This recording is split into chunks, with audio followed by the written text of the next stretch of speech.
Hi, welcome back to Rees, where we have conversations that matter with people who care.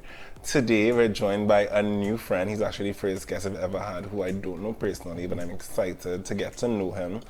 A couple of months ago, I saw my really good friend Todd Moon post a flyer that he was going to be involved in a project called Tit Fuh Tat. And when I reached out to Todd asking to interview him, to have him on the show to discuss the project, in his humility, he suggested that it would be better instead for me to interview the director. And today, I have the director here with me. Please welcome Johanan Cornwall. Hi everyone, nice to meet you. I am Johanan Cornwall, director and producer of Tit Fuh Tat. Thank you so much for coming on, Johanan. So my first question, before we jump into Tit Fuh Tat, most people who are involved in the arts, whether it be dancing, singing, acting, normally want to be in front of the camera, but you opted to be behind the camera in your role of director. So first of all, how did you get involved in the arts? Okay, so my mom has been involved in the arts for as long as I could have good memory of, as long as I could remember. She studied theatre arts in UE. And while she was doing that, I was around. So when she brought home her first video camera, we used to play with that video camera because I have a brother as well. So we would play with it and that kind of stuff. And then we moved to Tobago and she started working at culture. And that was also a lot of recording, a lot of video stuff, arts, and culture, obviously. So that was basically where the background, I would say, and the interest came from for directing and writing scripts and coming up with movie ideas. So it's always been a part of me, to be honest. But what made you decide to choose directing specifically? I never saw myself as being in front of the camera because I think that there's a lot of people who want that. There's a lot of people who does that. If you think about even a show or play or anything, there are 2 directors and hundreds of actors. So to me, there is 2 things. The best way for your work to stand out, I think, would have been from being in the background because you would be the person that is creating this whole world, I would say. And then I never liked being in the foreground anyways. I never liked being known or being too famous. I always try to shy away from the spotlight. So not being in the front ground was, perfect. Okay, so then we really appreciate you coming on the show today. Yes, definitely. Yeah. This is out of my character, I would say, as a person. For those who don't know, for those who aren't necessarily involved in the arts or just who are curious, what does the director do? Okay, so the director basically brings forward the vision of the producer and the writer. His job is to bring the story to life using the best creative skills and the best, I would say, angles, shot lists, as well as getting the most out of the actors at the same time and the men who hold in the camera. So the director is really the glue that sticks all the other parts together and brings forward the vision of the producer and the writer. Tell us about Tit Fuh Tat specifically now. Okay, so Tit Fuh Tat, I've always been interested in world building in Tobago and Trinidad and Tobago to be exact because of the rich culture that we have here. It's about creating that world in which because we already have a fantasy world in which, but it's also our culture. It was about using Anansi because he is the link between this world, the real world, and the spiritual world in our culture. So it was about sharing a message of us being able to take, as youths specifically, being able to harness that culture now and transcend it into the new era. Because we're always looking at the elders to do it, or always looking for the elders to pass it on. But sometimes we need to take that and make it our own without really asking. As the good saying goes, it's better to ask forgiveness than permission. This was your project or somebody brought this project to you? This was me and Dexter Wilson project. So Dexter Wilson is my business partner and also the producer and the main actor for Tit Fuh Tat. He played Anansi role. I've always had this idea of Anansi, as I said before, being the joiner, the connector of the worlds. The story was kind of me, but then we had great writers to bring the story together. So Oshun Trim, my mom would have helped write as well. Cindy Andrews and Dexter also would have wrote a lot of the dialogue and a lot of the body of the script to kind of bring it together into the storyline that we now have. And it's basically Anansi traveling through different pockets in time and within our culture and history and showcasing us exactly what the pivotal moments of that history was. In Tobago history. In Tobago history, and also leaving us with a message, and the message was basically letting us know that we need to take on the mantle as ourselves. Otherwise, nobody would give it to us because nobody is handing us anything. So we need to take it and make it our own. When I first started doing YouTube videos, it was on a friend's channel where I did a series on Hinduism, and when those videos came out, all of my friends who were Hindu said that they learned things that they didn't know about Hinduism watching the series. So I'm curious, being from Tobago and then making this series about Tobago history, did you learn things that you did not know about Tobago Definitely. while making the series? Definitely. I learned so much. I think I even get goosebumps right now just talking about it. I think one of the most pivotal moments was the Gang Sarah story, and I don't want to talk too much about it right here now because it's a very touchy topic. Right, but also people could go watch it. Yeah, people could go watch it for sure. People could go watch it for sure. But we still have to finish that part of it. Like the meaty part of the Gang Sarah story wasn't. We weren't able to complete it because of Corona. So at the time, the place was opening back up, so we would have been able to gather in numbers larger than 20 and that kind of thing. But because the place had to close back down, it wasn't possible for us to continue the shooting. So we actually have 6 more episodes that we want to shoot and release for Tit Fuh Tat, which will encompass more of the Gang Sarah story. So look forward to that for sure. But I think that was the biggest learning gap for me. Also dancing at the Coco. So I think overall I learned a lot, to be honest. Every art form had a lot more to learn and a lot of different opinions. And then you start learning things from different cultures, from different countries that would have influenced this art form, locally. You know? Okay. You had mentioned that one particular storyline in this particular series was affected by Corona. But I'm curious to get deep into that story, but it's also in general, how do you think the arts have been affected by the pandemic?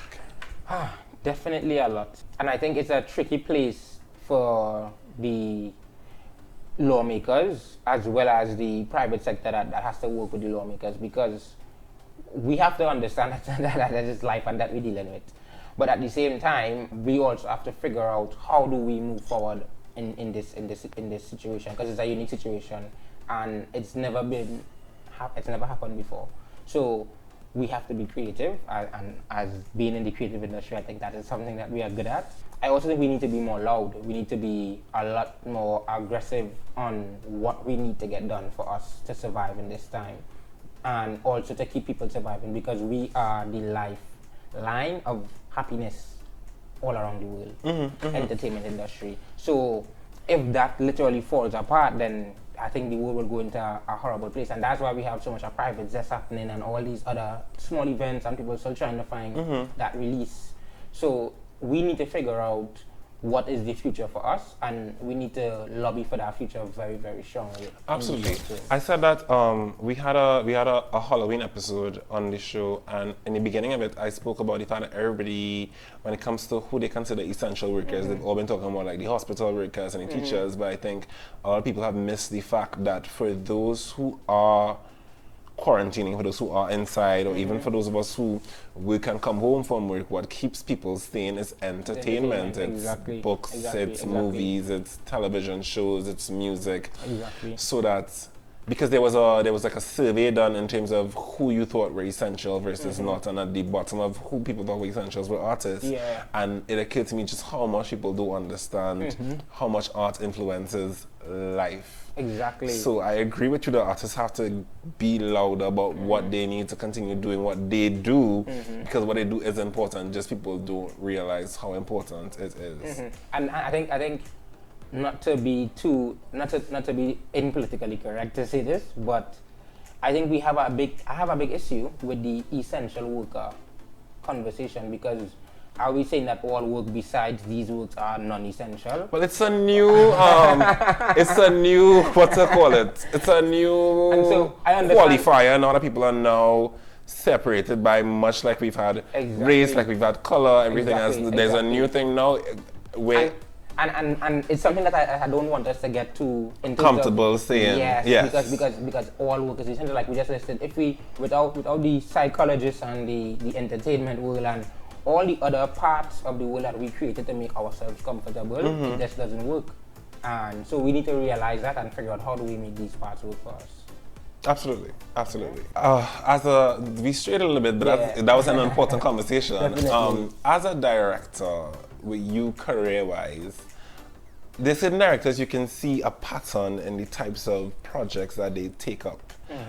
For example, I feel like recently, like Ava DuVernay has made it very important to tell a different kind of black story other than the slave and servant stories that we've been seeing for all these years, which I think is incredible. But we're talking about you as a director. What types of stories do you want to tell? I want to tell the stories of our country and of our culture as Trinidad and Tobagonians, because I think we have so much unique stories to tell, and it would definitely border on the fantasy world, because, to be very blunt, a lot of black directors stray away from the fantasy world, and then we have a lot of black people asking why we don't have more black stars in fantasy movies and that kind of stuff.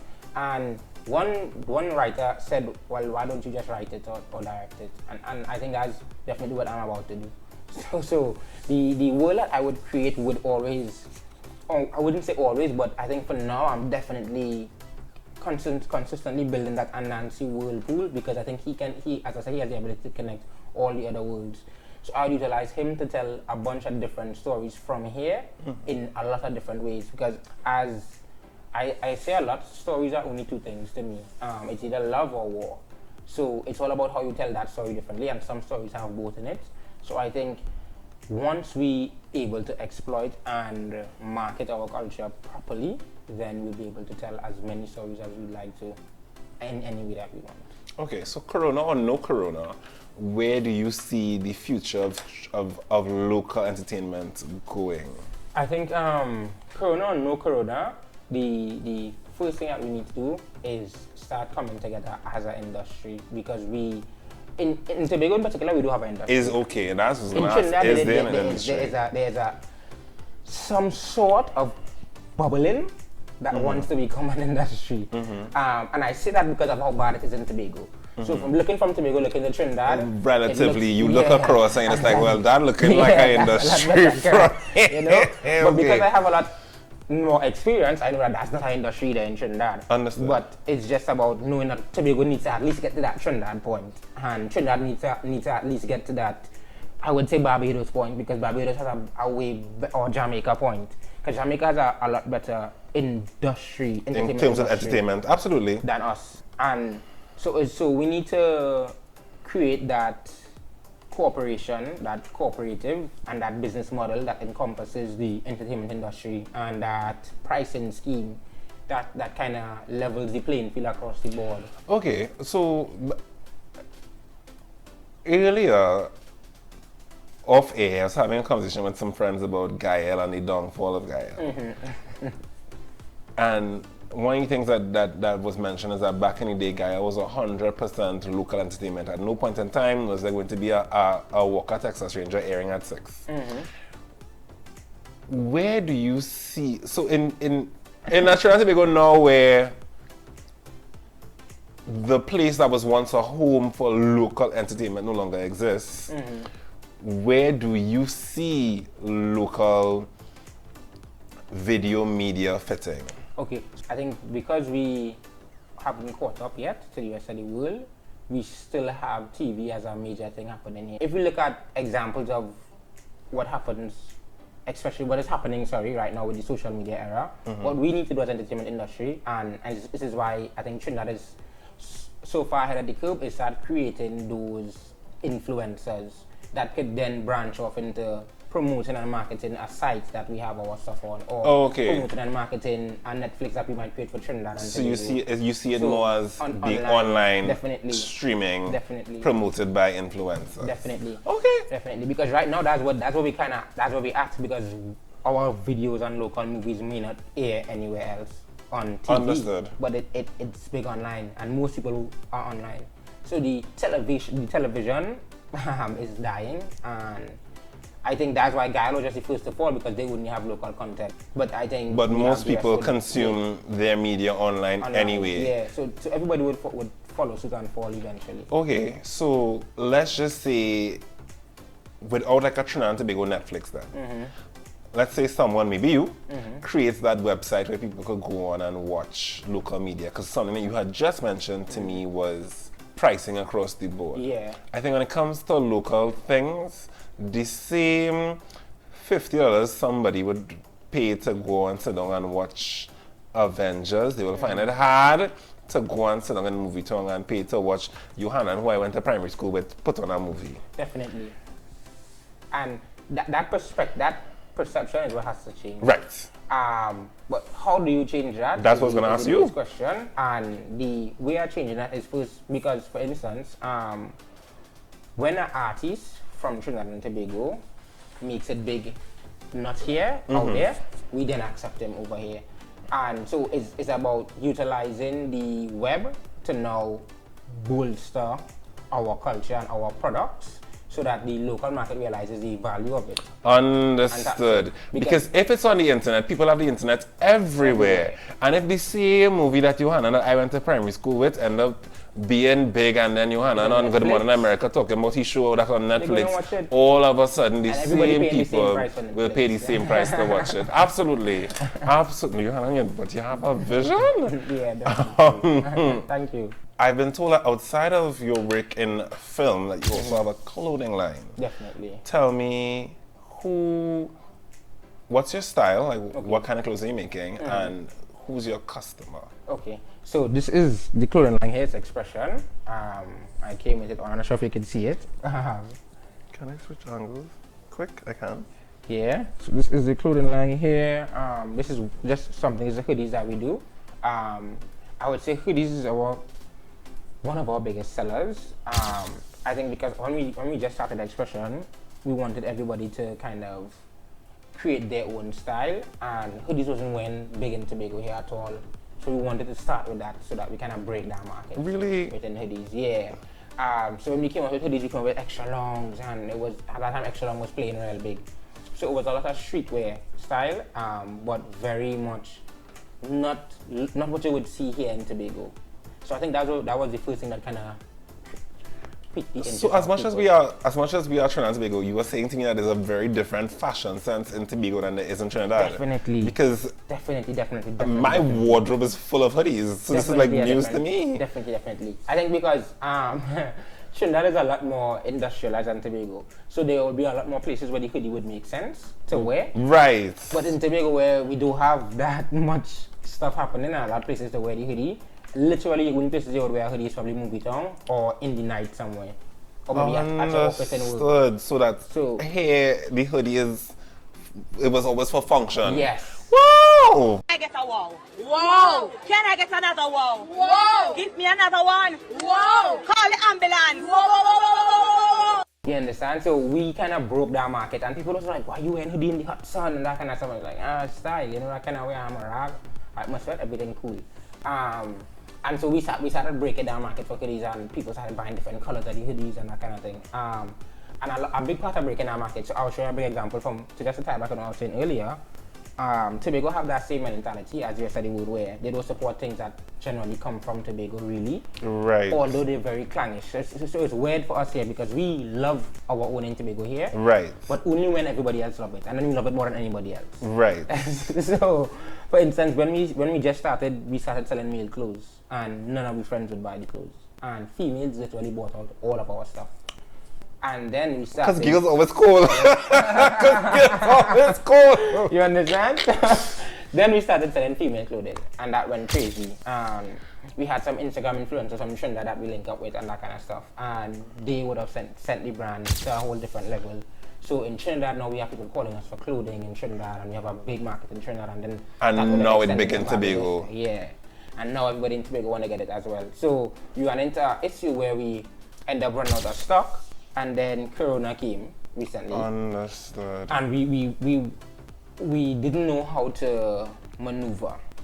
Understood. Because I was about to say running out of stock isn't a good place to be, and I'll say that because lots of brands, even big brands, love to being sold out as a pips. Yeah. Yeah, we sold out. Sold out is stress. But and because, especially because you want to meet the demand and the supply is just not there, and you end up in a situation where, because we had like Brandon Blackman in one of our wares, we had Nessa Preppy, we had a couple other people that I can't recall immediately, but we had a little bit of artists as well that we have in the brand, because the brand really tries to promote that entertainment industry lifestyle, but also across the board, any lifestyle at all. Understood. Basically, we have a lot of people who are artsy and creative that love the brand because of how we promote the brand or what the brand says. Understood. So yeah, that's basically the brand. That's amazing. That's Thank really you so cool. much. I've been told you have some other business ventures. Can you tell me about them? Yeah, so we have a candy store, which is in Candy Central. We actually started in Movie Town. So, you know, once again, the Corona did its number there. But right now we're at the Port Mall. I would say we're doing pretty okay for a new business. I also have a cleaning company that it's actually my dad's cleaning company, but I am now becoming in that position to now start to take over that company. So we do cleaning and construction. I worked with them before. That's the only job that I've had. So that's that. And then we also have Bliss Entertainment, which is the production and marketing company, as well as Windy Spins, which is the branding agency. Okay. That's the companies in a nutshell. I'm an expression. Cool. Yeah. So here at Reese's, we have a speed round where sometimes I make my guests choose between two things, or basically I ask them questions for rapid responses, right? Okay. We still juggling with the name, what we're gonna call it. Pick one now.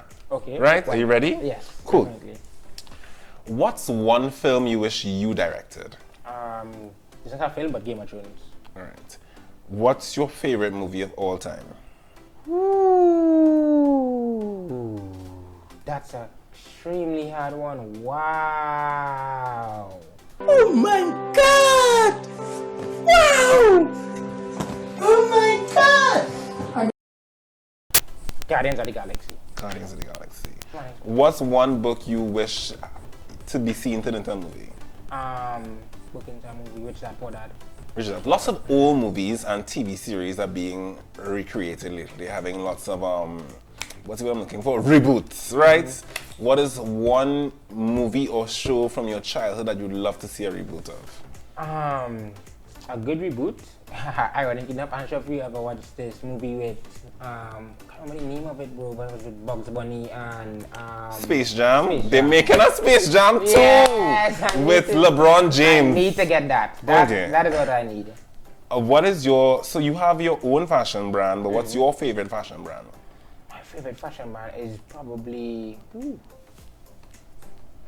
you know, honestly, I am not the biggest fashion person. I would say my favorite brand is Nike. Okay. If Space Jam is the movie you want to see come back, what television series would you like to see a reboot of? Television series reboot, boom, boom, boom. Just answer now. You just talk to yourself. Let me see. Boom, television reboot. For me, I feel as though they never finished telling the story of Teen Titans. I think Teen Titans my. had finished. But so now that you had one for me, I have one for you. You know, there's a Teen Titans live action series. Right, which I'm behind on, but watching. It's great. It's great vibes. Alright. Ironically enough, I would let them finish Kit. I would reboot Kit. Kit? Yeah. What's Kit? Kit, you never watch Kit? The car? The talking car? Alright, Knight Rider is the name of the show. So you want a reboot of Knight Rider? Knight Was Rider that is the show. Was that with Yeah. Is that with is Knight Rider Hasselhoff? Is it? Yeah. Okay. Yeah, I want to back with Hasselhoff. Definitely not. Oh, a new Knight Rider. Yeah, a whole reboot. Because I think like in the 21st century now, it could be a great show. So I know you've dressed a lot of celebrities. Who? We almost done. Studio audience. So I know. I know you've dressed celebrities locally. Who's your dream client that you'd love to dress that you haven't dressed yet?